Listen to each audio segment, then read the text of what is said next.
Oh my goodness, how is everybody doing? We are back for another exciting beta read video. Ladies and gentlemen, yesterday I dropped two videos, very interesting. Harmonic writing and dissonant writing.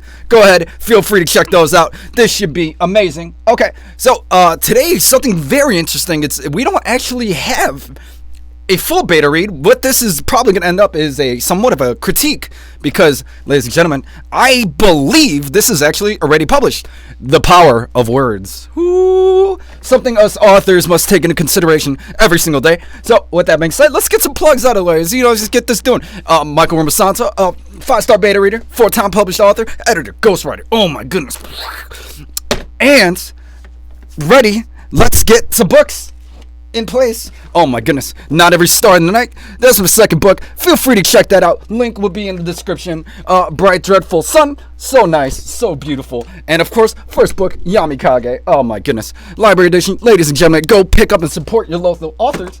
And now, this one, I will also have the link, likely, for this book to purchase down below. So hit that subscribe button and let's go. So, yeah, in case anybody hasn't seen these videos before, pretty interesting. I beta read. Oh, there's the microphone. Stop yelling at me. I beta read all the time. These YouTube beta reads are free for one chapter. One chapter only, please. We got the whole manuscript for this one, so I'm going to kind of just go with my instinct on this one. Yeah, so Fiverr beta reads, they could take hours and hours and hours. So, yeah, what these are kind of compressed, compartmentalized beta reads. Speed beta reads is what I like it. What I like to call it. And we're also going to try to keep this not 40 minutes. The last one was 40 minutes. CPU is at 30%, which is going crazy. What am I doing down here? I don't know. Anyways, yeah, so last time we read The Power of Words 2, the sequel to this book. We're actually doing this backwards. So I got a feeling a lot of the same compliments and critiques are going to be here as well. Definitely. Let's just get right into this before my computer goes, hey, slow down, pal. Anyways, okay, so we start off the book. Oh yeah, by the way, I do not read ahead. Okay, I like to have that natural read with you kind of feel. So yeah, that's exactly what's going on here. So we see the cover is this young woman reading a book that is on fire. Oh no, see, that's what it is. It's the power of words are erupting from that book. The power of words. So real quick, I want to give a huge shout out to my pal Bainad Dawadi, very interesting, for giving us permission to beta read this and actually encouraged me to do that, which is very cool. And he came back for another one. And as we know, The Power of Words has two authors. I am not in contact with the second one, but definitely give Sydney big check out there. Big shout out. Keep on writing. That's what we do over here. So let's scroll down, and this is kind of funny because I rewatched that last video. Oh, look, a lighthouse. Well, it's a lighthouse in a book. That's sick. Okay, really nice. Okay, let me stop here because I rewatched that last video, and you know what I saw? I confused this for the table of contents the last video. So what this is actually other books. It was kind of weird because it wasn't written like this. These are actually other books. I recommend maybe taking the numbers out. There's no need for the numbers. But, yeah, that's kind of why I confused it. So here's some other works that were published by these authors. Looks like a lot. So, wow, double check. So are these full-body novels? Are these short stories? Are these poems? We don't know. But what we do know is we have a lot of them. So definitely feel free to pause the video and go ahead and check these out. Look at all these books. Now, make sure when you're writing so many books that you're not rushing, okay? A lot of authors tend to do that. They think more is more and more is better. Not always the case, ladies and gentlemen. So if you can pull through all these books without reducing quality, that's a sign of a good author. But look at authors that are Stephen King. That's got a lot of books. Almost just as much books as these. Now, make sure that when you're writing books, you're not speeding through. Don't go crazy. Don't do lots of crazy books. Relax. Take it easy. It's good to have quality over quantity. Ladies and gentlemen, quality over quantity. Am I saying the author has no quality? Absolutely not. I'm sure they're great. So with that being said, let's go down. Now we got the copyright page. Ladies and gentlemen, authors out there, before you send things out, go ahead and copyright your work. I have received written permission from the author. So YouTube robots out there, I've got more than enough permission to beta read this, or rather critique. So let's move on. As you saw, the ISBN is up there. You could also look up the books with the ISBN. Now here is the table of contents, and let's see what we got here. Number one, see, that can go. The other works by other authors. There's also no dedication page. I would like to see some dedication page, Roman numerals. Man, that's something I was really looking for. Is nice dedication. Author statement. Oh, it's coming up. So that stuff usually, the dedication. If this is what's coming up, that goes before the table of contents. The TOC. They call it Zine, haikus about love. Yeah. So what this was last time was it was a majority poems, and then we also had like a full body novel within it. It really weird, and it was just kind of like not weird in a bad way, more like unusual, hard to kind of pick apart. Wow. So like we're gonna run into the same issue this time, which is there's so much to go over that it's just gonna be a lot to go over. So let's see what we can do. Like there's 100 over here, ladies and gentlemen. Double check, quality over quantity. I would rather have like maybe just a nice a shorter count with higher quality than too many. So we saw a little bit of that last time, not necessarily a lack of quality, but there was just like so much going on. Like I spent like 5 minutes trying to find a lot of things here. Maybe some of these titles could be elevated a little bit, but the way we take an approach to poetry is a little bit different than we approach novels, because poetry is a little bit different. Poetry is about painting a picture, painting a painting with your words. That's exactly what every line in a poem, that's the beauty about poetry, is every line in a poem is like the novel's message, like entire message of a novel just packed into one line. And that's like so important, is getting that imagery in there. It's really just summing it up. So with that being said, a double check. Now, what is this? We have an echelon of words coming at us. Okay, it seems to be quotes. So somebody said these things. Okay, there's no one superior than Jesus. For love, there's no need. If you're quoting people, make sure that the people's names are there. Money is nothing but to discriminate as well as dominate people. I agree. People, without money, what are you going to do? Your soul is immortal. I'm searching for enlightenment. When I will get it, I don't know. See, this is a really nice quote. Please go ahead and include the speakers of said things. Now, author's statement. I'm going to breeze right through this so we could get to the actual writing. This book is my own feelings and ideas related to literature, imagination, and realism. Interesting. So if you're going to give a direct message, go ahead and you keep the message direct in a way. Have that balance between symbolism and the actual direct message. I'm hoping I could see that emerge from the writing. So if the first line in this novel is, this is my feelings, this is my ideas. Let's make sure that gets portrayed in a clear way. Okay. Microphone's like, bruh. I'm hanging here. You hanging out? Yeah. So, yeah. Oh, yeah. Last time we didn't have the blue mic. We just had the webcam mic. It was so fun. So interesting. Editor's note. Okay, so this is Sydney's. I like to look at the first line. That really, honestly, in the subconscious, really kind of tells a lot. I had a lot of fun editing Bynod's poetry collection and can't wait for people to get their hands on it. Now, editor, I did see some editing mistakes in the actual table of contents, and if you run it through spell check, it's actually showing up.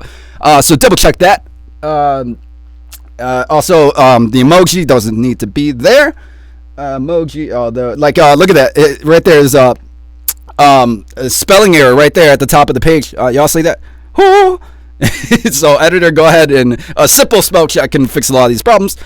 Alright, so what we have, this is what was pretty awesome last time. We had a stylized thing, and right here we see this little, almost cursive-like stylized. So, they call it zine. Usually, what I would love to see, and I said this last time too, is what I would love to see is maybe a full-body narrative before each poem to kind of really describe what it is about, or maybe describe what your feelings are about it, especially if your first message in the novel, that first line is, these are my feelings, these are my direct, I would love to see some commentaries, basically, from the author. That would be awesome. So maybe I got inspired to write this poem when I was doing this, and this is, I saw this happen, or maybe I watched the news and I saw this story and it inspired me. I would love to see that, because that adds the personal connection. So they call it zine. This is the first line from the first poetry. Zine. It's capitalized. I don't know why. Okay, there it is. They call it zine because it's the name of the thing. You could decapitalize that because it's already in the title. We don't need to. So yeah, I would decapitalize it, except for Zine. Anyways, well, if that's a noun, Anyways, what are we saying here? Okay, yeah, first line in the poetry. I would love to see some show, not tell. That's very important. We had a lot of that last time where there was a lot of tell, not show. In poetry, we don't want to do that. We want to show, not tell. And in novels, we do the same thing, but with poetry, it's so much more important. Like, we are the women and the men that think that. Like, that's a tell. We only work at home. We don't wear office uniforms, so we don't see rhyme scheme here. So the poetry factor is reducing a little bit. It's kind of like cooking wine, cooking with wine. Like, yeah, it tastes great, but a lot of it's getting reduced down. So yeah, so poetry is great, but when you don't have some of those poetic elements in place, it's kind of like it ends up sounding like a ramble. Now, poetry doesn't have necessarily rules. They have fundamentals, but there's like 101 rhyme schemes you can look up on Wikipedia. That will give you such schemes such as, sonnets, limericks, all different types of things, haikus. As we know, poetry does not need to rhyme, but it helps. It really does help sometimes, especially when you have these show not tells. When you have the tells not. When you have poetry that is showing you and it rhymes, it's just so beautiful. Same with poetry, we utilize beats. Same as drummer. Bop, bop, bop, bop, bop, bop, bop. We're counting our beats. We're counting our synonyms. Let's make sure those elements are in place. Now, go ahead. I just would like you don't need to make every single one of them like that, but what I want to see is I want to be able to see that the author knows how to do that, or rather, the author can execute that very well. So, yeah, if your style is no rhyme scheme, or maybe a lack of rhymes, lack of linear beats, I would love to see that the fact that the author can execute, and I would love to see the best poem, number one, bam, like come out the gate strong. This one is a lot of tells. So then we be like right there. Then we became bad mothers, and we are scolded by our husbands. We are housewives, mothers, and matrons. They think, but they do not know our responsibilities. They call us bridezillas. That's cool. The men give us the name bridezillas, which they thought we are. There's a tell. Come on. I would love to see like some imagery here. Like, what are they doing? That it was like really bridezilla. Like, are they in a steamy hot kitchen, sweating? Are they like, I don't know? Like, I picture like that lady, that World War II vintage lady. Where she's in the factory. I love that. They call us the worst women. We are bad and cruel. Yeah, see, when there's a lot of tells, especially in poetry, I'm just running into the same issues as the last book. Like, when you're getting a lot of told, it's like being poked in the shoulder. I like the over-encompassing aspect. Like, we're trying to lift up the author here, so we're balancing compliments and critiques. So I like kind of how this is a little bit of ambiguous, kind of over-encompassing, arching concept here. I'm just wondering the point. The focal point. Exactly. So we're not utilizing plot structure the way we usually would. We're trying to find those core elements to pick apart. That central theme, that central message. Now we could decide men demand more or women demand more in a marriage. So if the central theme of that story was women demanding more in a marriage, so I guess it's social justice in a way, some liberalism in the mix. Wow, I would get more imagery in there. Let's do 3 of these and before the computer clocks out. I would love to see more imagery. That first poem should come out the gate strong. I don't think that one was what I would be looking for when I'm looking for poetry, because when I'm buying poetry, when I'm purchasing poetry, when I'm looking for poetry, when I'm writing poetry, I have that focus on imagery. I have that focus on sensory detail. I don't like to be told personally. Maybe other people do when they're reading poetry. I don't like to be poked. That's I say the same thing about novels, but the way I'm being so avid about it is because poetry is so much more important. That's so much more important, poetry. So okay, call to action. We start this one with a call to action. Let's love together. Haiku is about love. Know how to write a haiku. Does the author do it? Looks like yes. Proper form. I could double check. Let's love together. That love remains. Come here. Who knows what will be? More than I believe. I can't give you anything. I love you so much. Let's get out, please. We will enjoy near and far. No one disturbs us. Kiss me. Hold me, please. Oh, baby. This one's kind of steamy. Hold me with your hands with love. I am your love. Lover, I love you. I have no words to praise you. I can promise you. I'm a beggar man. I can't give you anything besides my true love. I am in love. Author, dude, there's a lot of telling. I want that to reduce. So if this is already published, maybe for Power Words 3, take a focus and put in that imagery. Like there's a quote from this: is when you're telling, not showing. It's kind of like you're making the author, the reader, feel dumb. You know what I mean? Like in a weird way. It's like because they can't. You got to infer. Like the reader should be able to infer your core message. So instead of poking, like, you know, maybe get some emotion in there. Like I really love to see some emotion words. Here's another thing about poetry, and a lot of people like, because I come from a psychology background, a double psych major. Same with studying neuroscience a little bit. There are certain words that trigger the brain. You know what I mean? There are literally words that activate certain neurons in the brain. When you write in present tense, you know, that's another way to do things that can get that neurological differentiation here in the different brain parts. Because when you're writing in past tense, the brain goes, okay, well, this is already happened. When you're writing in present tense, the subconscious is going, okay, well, this is happening right now. It cannot tell the difference. So with that being said, really get an emphasis on imagery. That's what people look for when poetry. Poetry is of letters. Poetry is of words. Yes, this is true. So, okay, so we're establishing central theme immediately. Pretty interesting, which includes all the happiness and pain, all the troubles and difficulties of life. Yeah, I feel that. To show such conditions will occur in life. I would have removed that. We can't share with others. We would share instead. Paper becomes our best friend. Okay, so I think that's one of the first solid rhymes I've received. Life and life, that can go. Like, I would remove that. You know, really show that vocabulary. That's another thing, too, is you want to elevate a vocabulary when poetry. Does everything need to be like a level 3 word, you know, a scholarly word? No, but at the same time, you know, it's good to see. It really is good to see. Like, I would reformat this, or maybe for the next book, come out the gate strong. Focus on the imagery. Focus on the sensory detail. Focus on setting, too, and that emotion. Put those at the front, like literally just like your main soldiers, like as opposed to your cavalry. See what it feels like happening is like the cavalry is being shot out first, where I'm getting kind of like miscellaneous poems, where I would love to see the best poems first, and then some great poems in the middle, and some fantastic ones to end it. With those little fluffs in between, it feels like we're beginning on the fluff. So we write poems. Poems are our good friends. We can learn from other people's pains as well as spread happiness. So people is medicine, poetry. Oh, so people is medicine. So poetry is the medicine.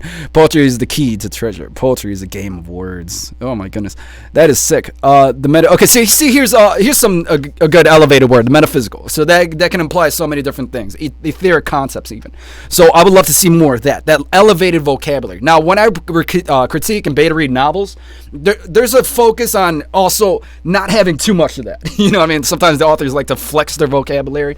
You don't want to do that. Here I like how the author's doing that in moderation. So I would love to see a lot more that balance between elevated vocabulary and, you know, this regular. So we can imagine become anyone in our life. The letters become words. Interesting.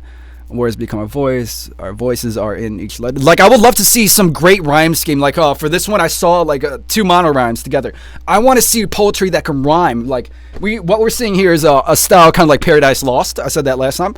Paradise Lost, very good. Now, that is a poetic novel with very, very minimal rhymes. Very minimal rhymes. So what are they doing there? You know, what's the guy doing there? He actually studied poetry for a very long time, that man. So with that being said, he's including characters. He's including nonverbals, he's including motion, he's including imagery, every single line. Let me get Paradise Lost right now. Here we go. I brought this one out too for this book, Paradise Lost. So this is definitely something I would recommend the author read. This seems like it's right in the author's style. Let me try to really get up there. Notice everything is a rhyme. It seems like the author's going for this John Milton style, like this Paradise Lost style, or maybe, Dante's Inferno is like that, but Dante's Inferno is not exactly like this.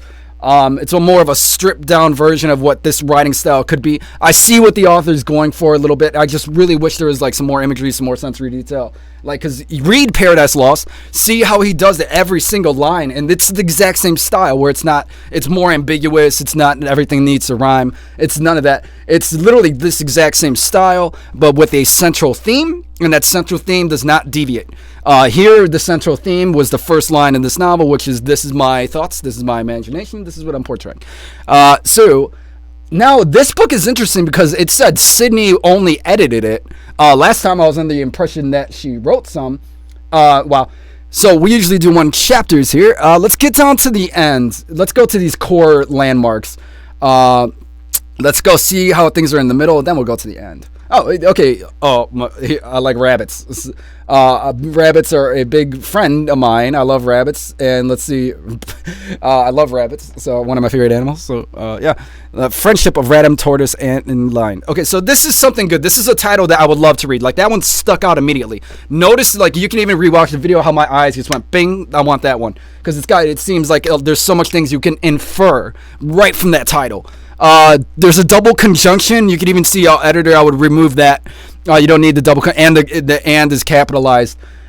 You get rid of there's a double conjunction. The and is capitalized. Editor, focus. Even a simple spell check would catch that. Not trying to jock your style, of course. I'm sure you're a great editor. The majority, I would say 99% of this is very well edited. One day, Tortoise was teased by his friend Rabbit. See, this is more of that John Milton going into like some characters, pushing them through a story, a narrative, and in the betwixt every line is kind of making sense together. In the competition of running, he runs and wins. That's a tell not show. I would love to see how this came about. You know what I mean? This shows we should not hate or discriminate against our friends. We should know the power of our friends. That line could go, in my opinion. One day, Ant was teased by Grasshopper. Go ahead and get some dialogue in there. Don't be afraid of dialogue and poetry. Oh, there you go. Ba boom, ba boom. Okay, here we go. Some dialogue and poetry. All right, so I can jump away from you until you act nice. We should love our friends. In the summer day, that's a great real estate to kind of really open up on, how the clouds looking that day, the sky, how does it feel? What is the smell? What are you hearing, So I think this is probably one of my favorite ones so far, especially since now you're seeing that author growth, that author dynamic. A range in techniques is what we're seeing here. A range in techniques. What I would love to see is coming out the gate strong with one or two, three poems that has that large range of techniques that the author can utilize, and really just show that you're able to do that. Now we're seeing this, but it's in the middle. I want this towards the front, so I would rather see this even as the first one. Even one day the lion was eating animals. That could probably be elevated in the jungle, but the rabbit was clever. Same with the structure is a little bit. There's a lot of like capital letters followed by commas. Like use some punctuation. Like we have comma, and this whole thing is 4 comma sentence that could be re-edited. Don't be afraid of semicolons. I said this in the last video. A lot of poetry, they utilize semicolons right here. This is exactly great real estate for a semicolon, so you can get rid of the excessive commas. And I told him this is definitely my favorite one. I love how the author is being able to portray a little bit of wider techniques here. So we jumped in and died. Oh my goodness, that's sad. No. So he's almost like narcissist in a way. The lion is narcissistic. I like this one a lot. Anyways, let's keep on moving. So man, I want to find one. Put that one in the front, dude. That's the one I would love to see at the front. I'm scrolling. My monitor is over here, by the way, ladies and gentlemen. Don't be afraid of some rhyme scheme too. That's what I want. That's what I want. Is like this is as a reader. This is what I want. I want rhyme scheme. Because sometimes it could seem like a jumble of words, and I read poetry. I know a lot of different poetry. And a lot of different readers know a lot of different poetry. They have a lot of misconceptions, preconceptions. I know what the author is going for here. Many readers may not. They may go, oh, I thought this was a poetry book. How come nothing rhymes? Not everybody understands the power of words. But understand that most readers they're not like us. They don't read critically. Or rather, they're not trained to read critically as we are. Most readers are the consumers. Like it's the difference between can a customer make a product, or can they purchase a product and understand a product. Like when you buy an iPhone, okay, you don't understand how it's made, but you enjoy it, you buy it, and there you go. Similar to poetry, like you don't understand, a reader's not going to understand the nuances all the time. Okay, so I'll double check for things like that. And I'm trying to keep this. I actually got another one to do right after this, so I'm going to stop the video after I read the last poem, because I've got the whole entire manuscript here. I'm already over what I would normally do. College, you love college, party. I'm loving the graphics. I love the cover. That looks beautiful. That looks awesome. A watercolor, man, that looks sick. Man, that's beautiful. I would love to see that at the beginning, dude. Oh my goodness, I would love to see that. if that was the first thing I saw in this novel, like if I opened the book and I saw that first, I would already go, this is awesome. I actually already did that with the other cover. I said I looked at it and I was like, okay, this is awesome. But seeing that would be sick. Oh, look at there's Sydney right there. I'm not going to go into author bios, but good job, Sydney. Readers, go ahead and check out her works. They are listed. Feel free to pause the video, and eventually I will go ahead and drop the link. Binod is. Oh, is this? This is exactly how the other. It was the exact same thing in the other one. In this picture. So if you're 13, you've got a lot to learn. But here's the thing: it's kind of weird because it says he's 13. Maybe if you're saying that, oh, I'm 13 in this picture, then please say that, because last time it was very, very confusing because it said 13 and then has masters in English. Like what? To me, that's maybe I'm from the West here, and same, he has written in more than 1,000 books as a co-author. Good job, that's amazing. That is not easy stuff, dude. So quality over quantity. Double check. Thank you. Reading by now. Oh, that's a nice debut poetry collection, as well as Sydney's work. It means a lot to him and Sydney. No problem, dude. Anytime. And I'm glad that you returned and said, hey, go ahead and take a look at that first book. Let me know what you think. And it's very similar. The compliments and critiques are almost a mirror of the Power of Words 2. I think I like Power of Words 2, but this one's a little bit more simple. Okay, here's the last poem. Rage. That is sick. That's what I want to see too. That range and that range and emotion. Now we got something that might be a little bit angry. There's a lot of great poetry in horror. Believe it or not, horror is a great genre for poetry. Scary. Death shrouds surround our bodies. Cloaks of red and black. The plague is now upon us. There is no turning back. That is a bomb rhyme. Like literally, if you're a rapper, you could drop the mic there and be like, okay, that is sick. This is probably my favorite one. Maybe the other one was with the rabbit. That was pretty good because it told the story, had that dialogue. Here it's cut into the point, so I like that. See, rage. You don't see it, but in my mind, within milliseconds, like literally milliseconds, I'm registering that what it is. So are you. We don't see those processes, but they happen, and they happen in the unconscious mind. Hush now, which is what I'm about to do, because I've got more beta reads to do. Still, the beating of a drum comes in waves. 1, 2, 3. 1, 2, 3. Decimate anything, and we will lie there trembling and gaze. See, this is sick. I like that one. So, let's see. Is that it? Yeah, the end. Oh my goodness. Wow. So the Power of Words 1, we did this one backwards. It was really cool. I would have loved to did this one first, to have done this one first, but that's cool. It's cool. Compliments and the critiques, they're basically mirror images of Power of Words 2. Get that imagery in there, get that sensory detail, elevate your settings. I loved how we saw some dialogue in there. Read Paradise Lost. Read this book, authors. The editing is nice, but it could use some work. There's still some nuances in there that I would kind of double check. Maybe get a second one in there. Editor, just to double check. Sometimes it's good to have two editors. You know what I mean? Because one may miss the other one. We saw a lot of different books that these authors have been a part of, and that's pretty cool. Maybe reduce the number. You don't need numbers there. Because last time that actually got confusing. Last time I was like, I rewatched it. I was like, wait, that's out of the table of contents. Maybe something like that should go at the end. Rage, man, I'm seeing a lot more dynamics here. A little bit more of range, especially when we see a poem like Rage. Man, go ahead and get some rhymes in there. I know it could be somewhat nuanced.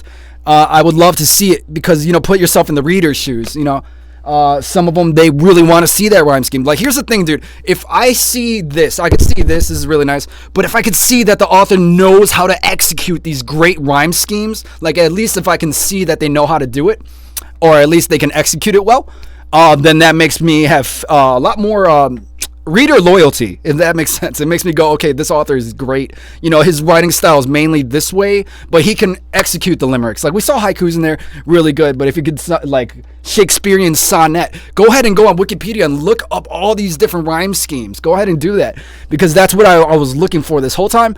But there it is, 30 minutes. Great job, Binod and Sydney. ladies and gentlemen, keep a lookout for these authors. They are storming out the gates. They actually have been out the gates for a while. So go ahead and pick up Power Words 1, Power Words 2 if you love poetry. Like, subscribe, pick up some books, and keep on writing and reading, yo. Let's go. Keep on practicing.